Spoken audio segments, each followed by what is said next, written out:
अस्सलाम वालेकुम सब भाई, क्या हाल है? ठीक है, उम्मीद है खैर ऑफिस से होंगे। अच्छा जी, आज हमारे पास सेट आए हुए थे हार्डवेयर के। तो दो एमआई के सेट थे।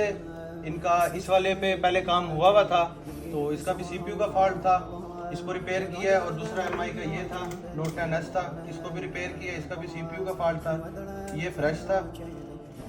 और अपने पास तीसरा सेट आया हुआ है OnePlus 7 Pro, डबल टैकर था, इसका भी सीपीयू का फॉल्ट था। अल्हम्दुलिल्लाह इसको भी सेफली रिकवर किया है, इसका डाटा भी रिकवर किया है।